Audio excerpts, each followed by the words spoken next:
하나님 말씀 함께 보겠습니다. 에베소서 1장 1절 2절의 말씀입니다.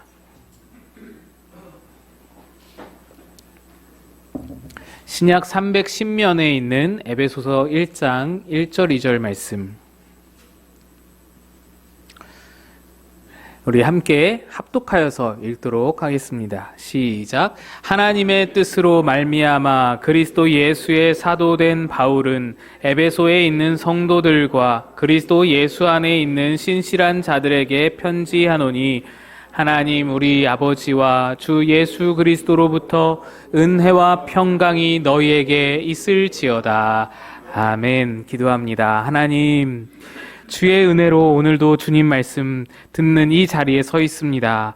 주여, 주의 은혜로 험난한 세상을 살아가는 우리에게 위로와 평강이 임하기를 소망하오니 주의 은혜를 허락하여 주옵소서. 전하는 자 감춰주시고 주의 은혜가 빛나길 소망하며 예수님의 이름으로 기도합니다.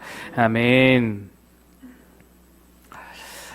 우리는 누군가를 부르는 호칭으로 상대의 직업이나 직책을 주로 사용합니다. 택시를 타서 택시 기사에게 기사님이라고 부른다든지 직장에서는 부장님, 과장님이라고 부르는 것이지요. 그런데 참 애매한 상황이 좀 있죠. 상대가 어떤 직책인지 어떤 직업인지 불분명할 때 그를 부르기가 애매한 상황이 종종 있습니다. 그래서 그때마다 우리는 사장님, 그냥 높여서 부르죠. 사장님, 선생님, 또는 이도저도 안 되면은 그냥 저기요 라고 부르기도 합니다. 교회에서도 호칭이 중요합니다. 교회 호칭은 그래도 깔끔하게 직분으로 정리가 잘 되어 있습니다. 집사님, 권사님, 장로님, 목사님, 전도사님. 그런데 교회에서도 애매한 경우가 있어요. 그래서 애매한 경우에 부르는 호칭이 성도님입니다. 성도님. 이 성도님이라는 호칭이 본래는 좋은 의도죠. 그런데 지금은 그 본의와 다르게 좀 교회 안에서 이상하게 좀 변질됐다라는 생각을 합니다. 교회 내에서 성도님이라고 부를 기회조차가 별로 없을 뿐만 아니라 부를 때마다 좀 어딘가 좀 어색한 호칭이 되어버렸습니다.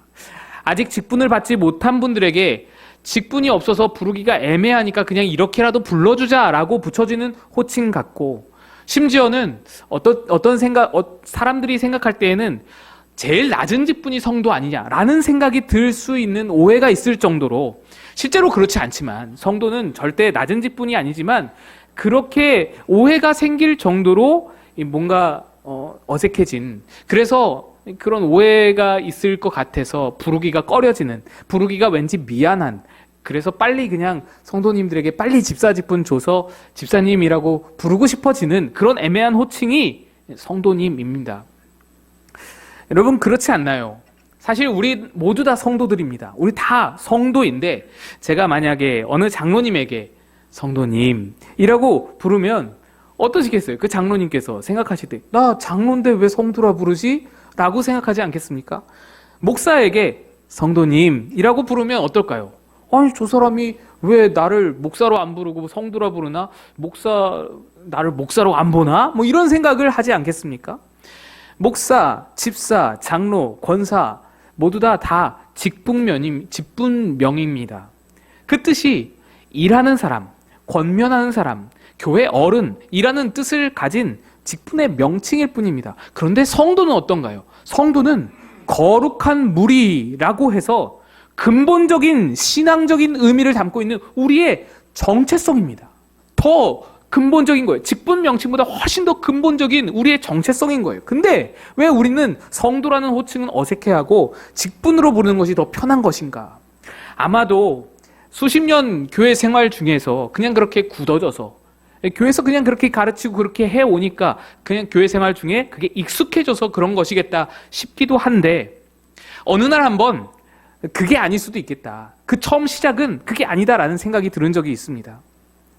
지난 교회에서 사역할 때 새가족으로 등록한 지 얼마 안 된 분에게 제가 성도님이라고 불렀습니다.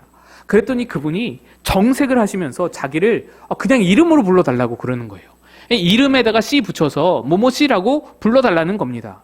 그래서 제가 난감해서, 교회에서 뭐뭐씨라고 부르긴 좀 그렇잖아요. 그래서 난감해서 왜 싫으시냐고 물었더니 성도라는 말의 뜻이 너무 부담된다는 겁니다. 성도라는 말이 자기에게 너무 부담이 된다는 거예요. 자기는 전혀 거룩하지 않다는 거예요. 자기는 전혀 거룩과 상관이 없는 삶을 살고 있는데 성도, 거룩한 무리로 불리는 것이 너무너무 부담되고 너무너무 싫다는 거예요. 자기를 성도로 부르지 말아달라는 거예요. 그래서 제가 그때 그런 생각을 했습니다. 교회마다 성도라고 그 부르는 호칭이 어색해지고 낯설어지고 익숙치 않아진 것은, 이상해진 것은 어쩌면 다들 처음에 성도라고 듣기가 부담이 돼서였을 수도 있겠다.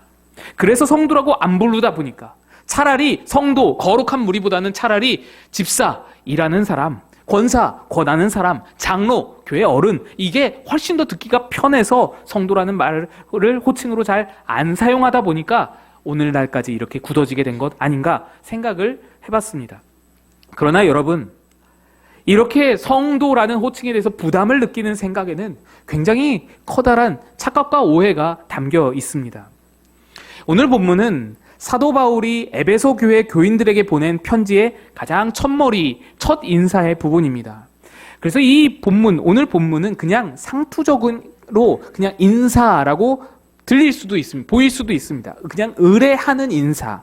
편지의 가장 첫머리에 그냥 편지를 처음 쓰는 그 부분에서 항상 쓰는 그런 의례적인 인사라고 볼 수도 있는 겁니다. 그런데 조금 깊이 이 부분을 묵상해 보면 뭔가 깊은 의미가 담겨 있음을 발견할 수 있습니다.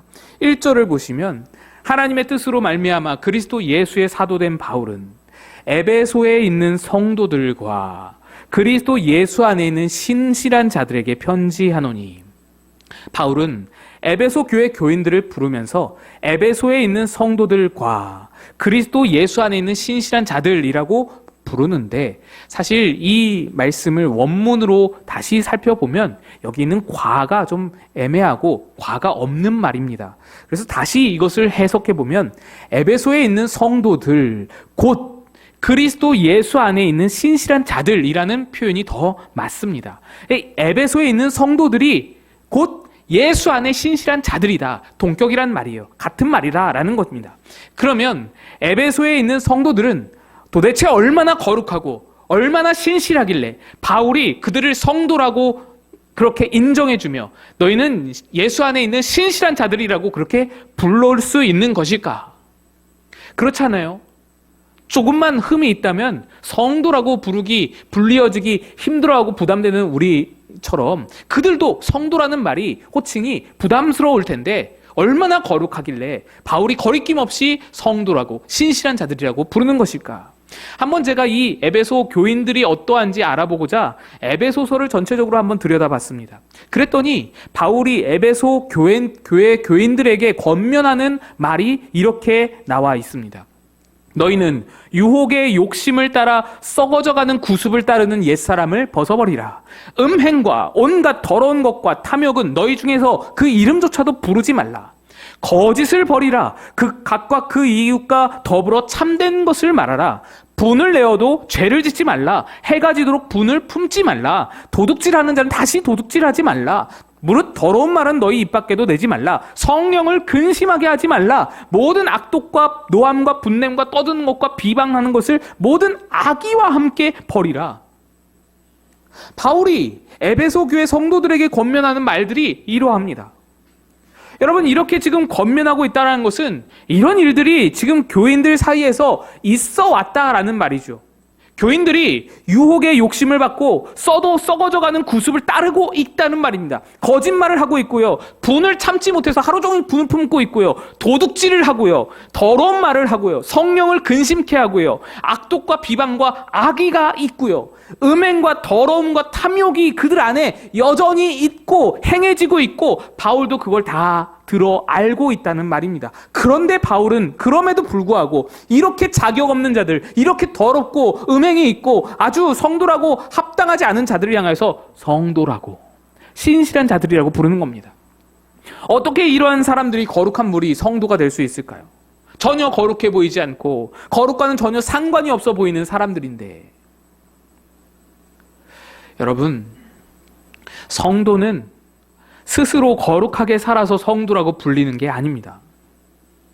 자격이 있어서 성도로 불리우는 것이 절대로 아닙니다. 바울은 에베소에 있는 성도들, 곧 그리스도 안에서 신실한 자들이라는 표현을 사용했습니다. 그들은 스스로 신실해서 예수 안에 있게 된 자가 아닙니다. 거룩하게 살아서 예수 안에 들어온 자들이 아닙니다. 예수님이 오직 아직 죄인 되었을 때에 예수님이 그 안에 품어주셔서 신실하게 된 자들입니다.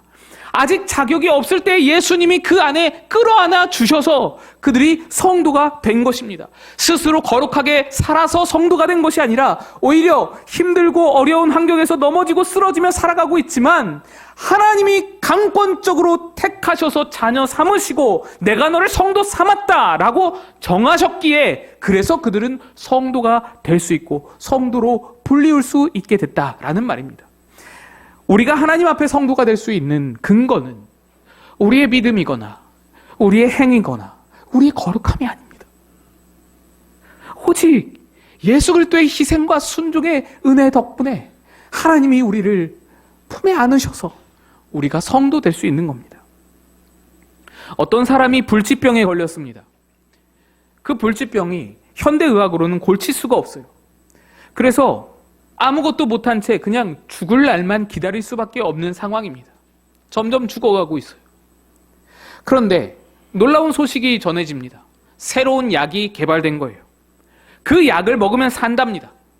그래서 누군가가 그 약을 구해서 이 환자에게 소개해 줍니다. 선생님, 이 약이 개발됐는데 이 약이 당신의 불치병을 고칠 수 있답니다. 이 약을 드세요. 이 약을 먹으면 살 수 있습니다. 나를 믿으세요. 내 말을 믿으시고 이 약을 꼭 먹으세요. 그래서 그 환자가 그 말을 믿고 그 약을 먹었습니다. 그랬더니 진짜로 불치병이 낫고 살아났어요. 자, 그러면 이 상황에서 이 약이 그를 살린 겁니까? 아니면 이 약이 나를 살릴 줄로 믿고 믿은 그 믿음이 그를 살린 겁니까? 이 약이 그의 불치병을 고친 건가요? 아니면 이 약을 내가 내 힘으로 내 손으로 잡아서 내 입에 털어 넣은 이 환자의 그 행동, 이 약을 먹는 행위가 그를 살린 겁니까? 물론 이 환자가 끝까지 그 약에 대해서 불신하고 믿지 못하고 끝까지 거절하고 안 먹겠다고 손살에 쳤으면 그랬으면 아마 죽었을 겁니다. 살 수 없었겠지만 그렇다고 해서 약이 살려줄 것을 믿은 내 믿음이 날 살렸지 약을 내가 먹었잖아, 내가 그 손으로 집어서 내가 그 약을 먹었잖아 라고 말할 사람은 아무도 없다는 거예요. 이 불치병은 약을 받아서 먹어야 사는 거야. 약을 내가 내 손으로 잡아서 입에 넣어야 사는 거야.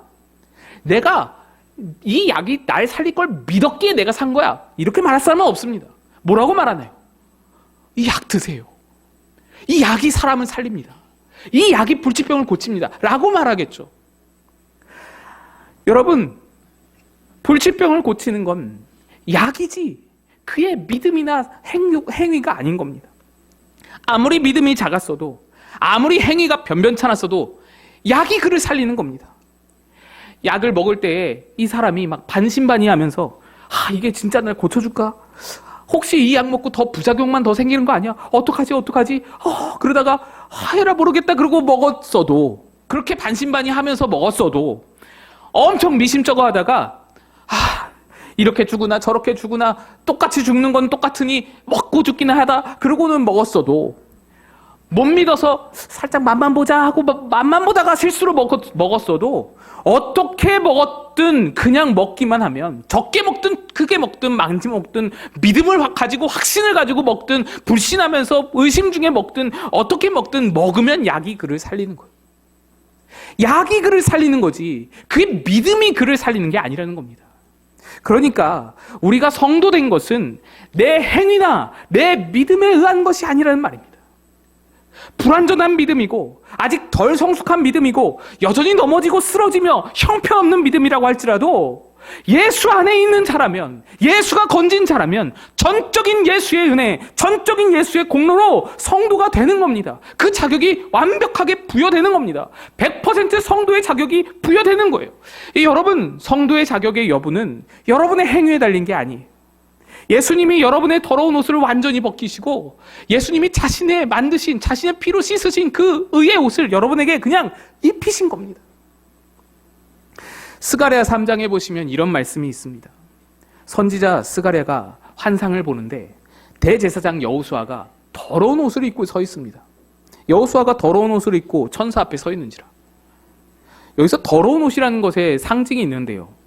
지금 스가랴서의 상황은 바벨론 포로기에서 돌아와서 성전이 재건되어야 하는 그런 상황입니다. 그래서 재건을 하다가 중단이 됐어요. 기초만 놓은 상태에서 중단이 돼서 16년이나 흘러가 버렸어요. 그래서 그 이유가 뭐냐? 성전 재건이 중단된 이유가 뭐냐? 여러 가지 죄악 때문인 거예요. 여러 가지 나태함 때문인 거예요. 사람들이 성전을 귀하게 여기지 않은 거예요. 성전보다 자기 집, 자기 생활, 자기 모든 가정 이것만 더 챙기고 성전은 안중에 없었던 거예요. 성전은 나중에 짓지. 이런 게으름과 나태함과 또 죄악들이 그래서 그 성전이 재건될 기미조차 보이지 않았던 겁니다. 그 상황을 바로 더러운 옷으로 표현한 겁니다. 곧 죄 많고 부족해서 온갖 비난과 수치를 받는 모습이 더러운 옷인 겁니다. 그렇게 더러운 옷을 입고 대제사장이 서서 이렇게 천사 앞에 있는데 1절에서 보면 사탄이 그에게 나와서 그를 대적하며 참소합니다. 대제사장 여호수아는 여호와의 천사 앞에 섰고 사탄은 그의 오른쪽에 서서 그를 대적하는 것. 그러니까 사탄이 대적한다라는 말은 참소한다는 거예요. 일러 바친다는 겁니다. 사탄이 뭐라고 참소했는지는 잘 나오지 않지만 뻔하죠. 뻔할 뻔짜입니다.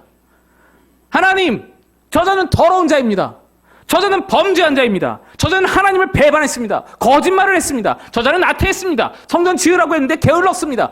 저자는 자기 이야기만 생각하면서 성전에는 그 물질을 바치지 않고 성전을 지금까지 이렇게 16년 동안이나 놔뒀던 그런 자입니다. 얼마나 중죄자인지 하나님 벌을 내리셔야 합니다. 그랬습니다. 그런데 이 사탄이 하는 말 한마디 한마디가 하나도 틀린 말이 없는 거예요. 다 맞는 말인 거예요. 팩트로 폭격을 하는 겁니다. 여호수아가, 대제사장 여호수아가 반박할 수가 없어요. 한마디도 반박할 수가 없어요.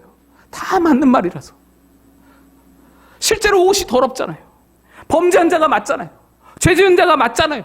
그래서 대제사장은 아마도 면목이 없어서 나 부끄러워서 고개를 푹 숙이고 여호와 앞에 그러고 그냥 사탄이 참소하는 말을 듣고만 있었을 겁니다.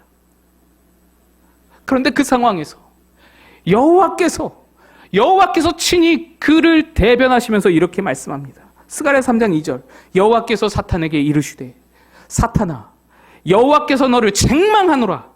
예루살렘을 택한 여호와께서 너를 책망하노라. 이는 불에서 꺼낸 그슬린 나무가 아니냐? 너 왜 이 사람을 참소하느냐? 너 왜 이 자를 참소하느냐? 이 자가 겉보기에는 그슬려져가지고 겉보기에는 불에 그슬려져가지고 다 타다가 말아가지고 그렇게 내가 불에 던져버린 그런 자인 줄로 알았냐? 내가 이 자를 쓸모없다고 버려버린, 불 속에 넣어버린, 그냥 타버리기만 하라고 그렇게 넣어버린 그런 자인 줄 아느냐? 아니다. 오히려 불 속에서 타고 있는 걸 내가 택하여서, 내가 정하여서, 내가 손으로 끄집어낸 그런 그슬린 나무다. 내가 지금 붙잡고 있는 나무가 아니냐. 내가 그슬려서 부족하더라도, 못나게 그렇게 다 불에 그슬려 버렸더라도, 연약하더라도 내가 쓰고자 내가 택하여서 붙든 나의 종이지 않느냐. 너 왜 이 사람을 참소하느냐. 하나님이 사탄을 책망하시는 겁니다. 엄히 책망하시는 겁니다. 여러분, 이것이 성도입니다. 불 속에서 끄집어낸 그슬린 나무, 보기에 형편없어 보이고 다 타다 남아버려서 아무것도 아무짝에도 쓸모없어 보이는 그 나무, 그러나 하나님 손에 붙들린 나무, 이것이 성도, 곧 예수 안에 신실한 자들이라는 말의 의미입니다. 그렇습니다, 여러분. 우린 연약합니다. 우리는 실수합니다. 그게 정상이고 그게 당연합니다. 왜냐하면 우리가 발 딛고 살아가는 곳이 이 세상이기 때문에 당연한 것입니다. 오늘 바울은 성도들을 향하여서 에베소에 있는 성도들이라고 말합니다. 여기서 에베소는 물론 지명을 말하고 에베소 교회를 지칭합니다. 그런데 에베소는 또한 많은 의미를 내포하고 있습니다. 바울에게 에베소는 그냥 소아시아 지역의 큰 도시 이름 정도가 아닙니다. 에베소는 바울에게 굉장히 개인적으로 특별한 도시였습니다. 당시 에베소는 25만 명 정도가 살고 있는 대도시였습니다. 게다가 에베소는 굉장히 음란하고 우상숭배가 만연한 도시였습니다. 이곳은 아테미 여신의 신전으로 굉장히 유명했는데 전 세계에서 이 신전에 그 아테미 여신을 숭배하기 위해 몰려들 정도로 이 신전은 특별했습니다. 세계 7대 불가 사이로 꼽힐 정도로 그런 신전, 어마어마한 크기를 자랑했던 신전이었습니다. 그래서 온 세상의 아테미 숭배자들이 다 이 에베소로 다 몰려들었습니다. 또 이 신전에는 3만 명까지 한 번에 수용할 수 있는 거대한 원형극장이 딸려 있었습니다. 보시는 사진이 이 실제 에베소의 원형극장인데요. 에베소 사람들은 때가 되면 이 극장에 모여서 아테미 여신을 찬양하고 예배했습니다. 어마어마한 신전이 따로 있고 그 옆에 원형극장이 이렇게 있는데 신전은 지금 무너져서 간 데 없고 원형극장이 이렇게 남아있는 겁니다. 여기서 사람들이 아테미 여신을 예배하고 찬송하는 거예요. 가득히 모여서 3만 명이 군집을 해가지고는 여기서 함께 한 목소리로 에베소의 여신 아테미여, 에베소의 여신 아테미여 찬양을 받으소서, 뭐 이렇게 울려 퍼지는 힘차게 소리를 외치는 겁니다. 그러면 이 3만 명이 함께 외치는 이 소리가요, 해풍을 타고 에베소 전역을 울려 퍼지게 됩니다. 그러면 이 소리와 이 모습이 얼마나 장엄하고 장관인지 에베소 도시 사람들의 자랑이었습니다. 바로 이 아테미 신전과 아테미 신전에서 드리는 예배가 이 에베소 도시의 자랑과 그 어떤 자긍심이었어요. 긍지였어요. 바울은 그런 에베소에 가서 전도를 시작한 겁니다. 바울이 사역한 모든 도시들 중에서 가장 오랜 기간 3년을 머물면서 사역했는데 거기서 엄청난 부흥과 역사를 경험할 수 있었습니다.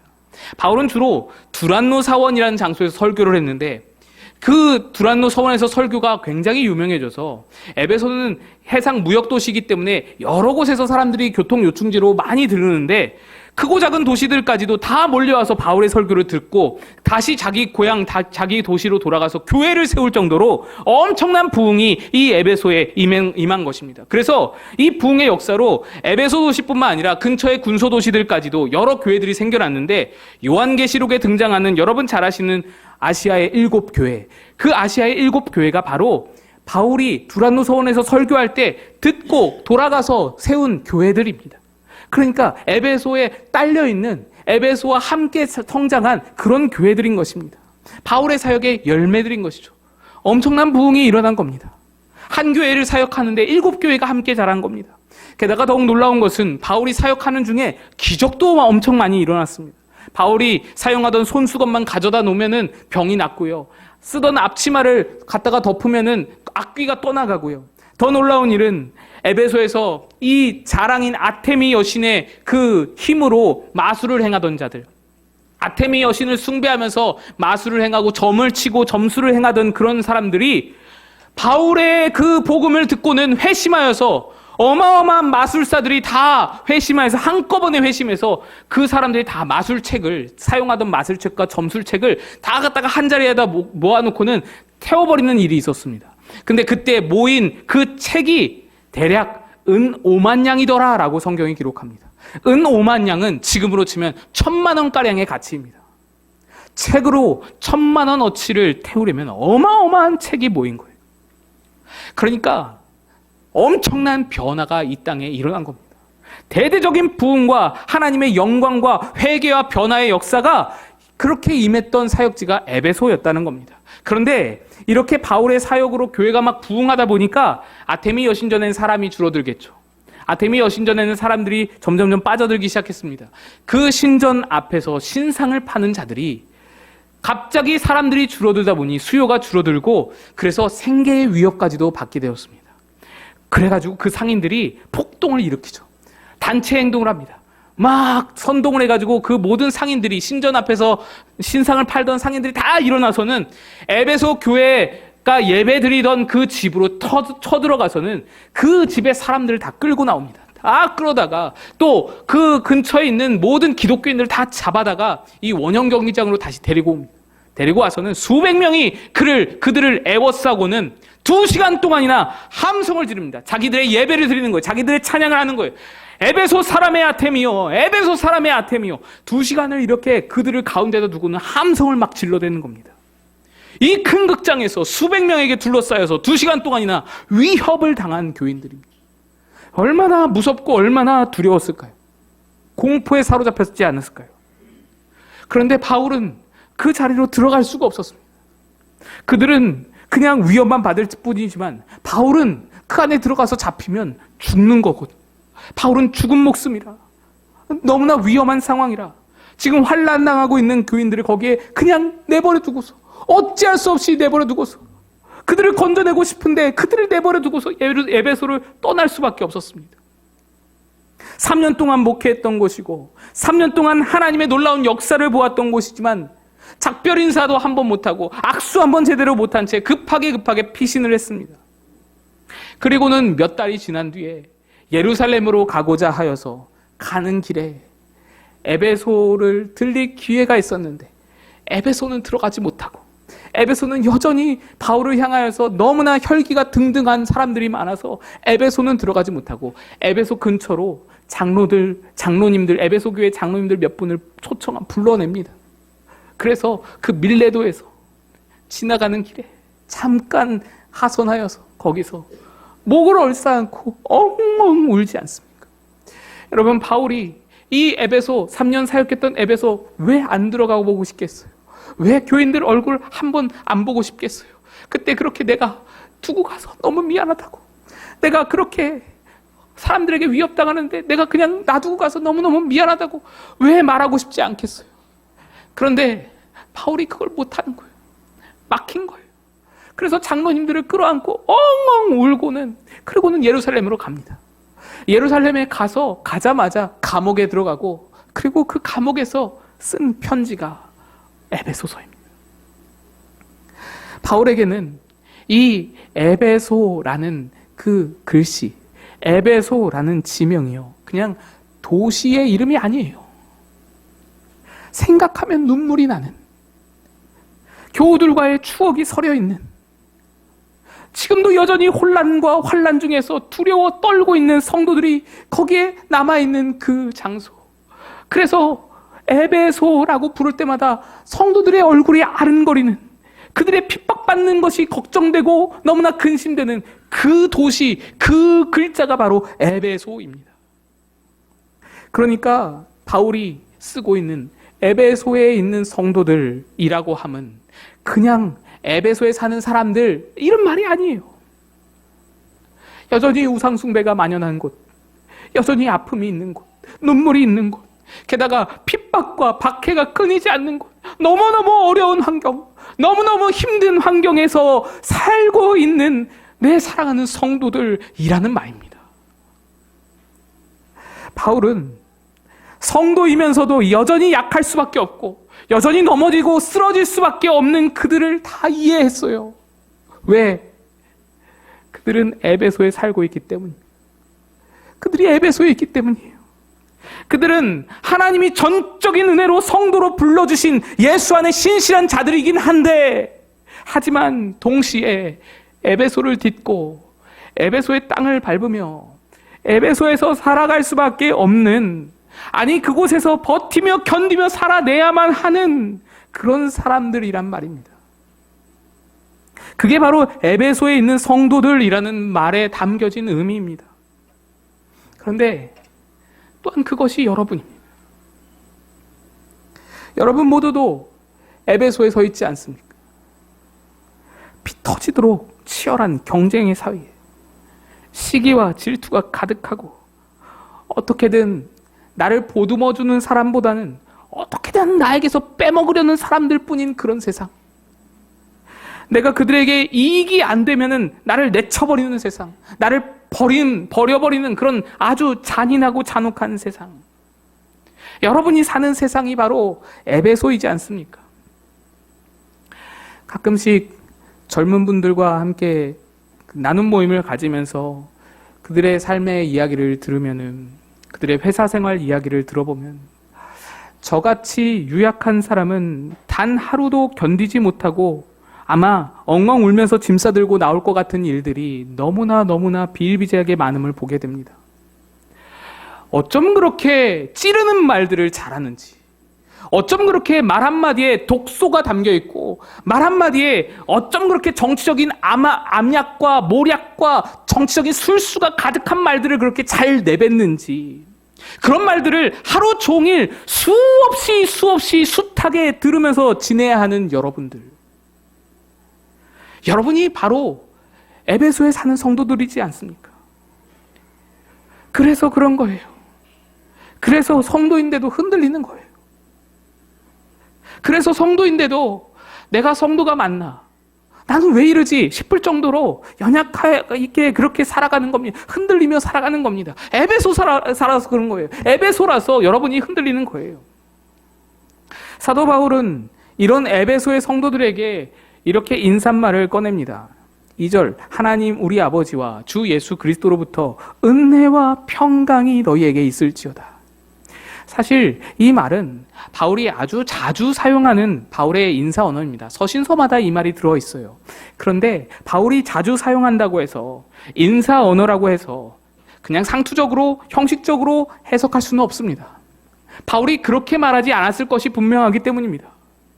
에베소를 사는 성도들은, 에베소에 여전히 머물고 있는 성도들은 예수 그리스도로부터 임하는 은혜가 아니면 하루도 살 수 없는 자들이기 때문에, 에베소를 사는 성도들은 아버지 하나님으로부터 임하는 평강이 아니면 하루도 불안해서 걱정돼서 두려워서 공포 속에서 살 수가 없는 자들이기 때문에, 그래서 바울은 아마도 간절한 마음으로, 진실된 마음으로 하나님 저들에게 은혜와 평강이 있기를 바랍니다. 너희에게 은혜와 평강이 있기를 기도한다 라는 마음으로 이 인사를 전한 것이 아니겠습니까? 물론 하나님의 은혜와 평강은 바울이 기도한다고 임하고 바울이 기도 안 하면 사라지는 것이 아닙니다. 하나님은 그분이 택하신 성도에게 은혜를 베풀어 주십니다. 그냥 베풀어 주세요. 성도라서, 택하신 성도라서 평강을 내려주십니다. 그러나 주신 은혜와 평강을 우리가 보지 못하잖아요. 느끼지 못하잖아요. 보지 못하고 느끼지 못하면 은혜와 평강은 임하지 않은 것과 다름이 없습니다. 바울은 아마도 그걸 기도하는 거예요.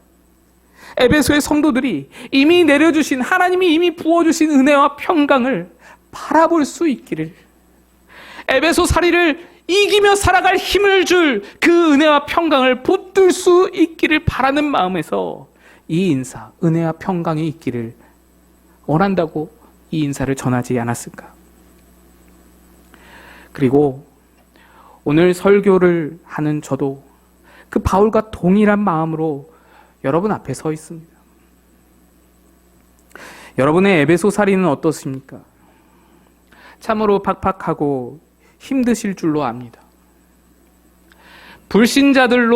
불신자로서 이 세상을 살아도 너무나 힘들고 어렵다고 말하는 세상인데, 신자로서 그들보다 더 많은 시간과 물질을 주를 위해 써야 하는 그 부담과 책임을, 의무를 가지고 그렇게 살아가야만 하는 여러분, 얼마나 더 힘드십니까? 얼마나 더 어려운 일입니까? 그러나 여러분, 그렇게 여러분은 에베소에 있어서 너무나 힘든 삶이지만 동시에 여러분은 성도입니다. 하나님께서 택하시고 부르셔서 내가 책임지겠다고, 내가 붙들고 가겠다고, 그슬린 나무라도 내가 붙들고 가겠노라고 말씀하시는 성도들입니다. 하나님은 당신의 성도에게 에베소를 버텨낼 충분한 은혜를 반드시 내려주십니다. 하나님은 에베소를 살아낼 평강을 당신의 성도들, 당신의 그슬린 나무에게 확실히 부어주시는 겁니다. 이미 여러분에게 부어주셨습니다. 이미 우리 곁에, 우리 삶의 앞과 뒤에, 우리의 인생 좌와 우에, 우리 머리 위에 하나님의 은혜와 평강이 이미 넘치게 있는 것입니다.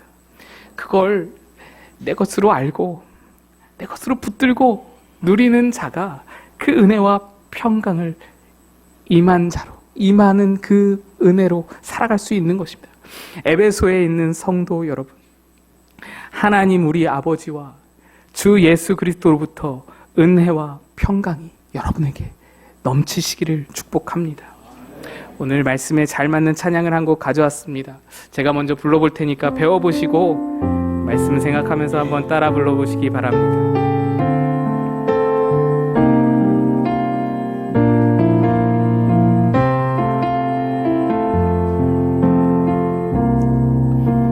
짙은 안개 가릴 때, 긴 터널을 지날 때 이 노래를 불러봅니다. 삶의 무게 힘들 때, 두려움이 커질 때 이 노래를 불러봅니다. 은혜와 평강이 있기를 원하네. 하나님 아버지와 주 예수로부터 은혜와 평강이 있기를 원하네.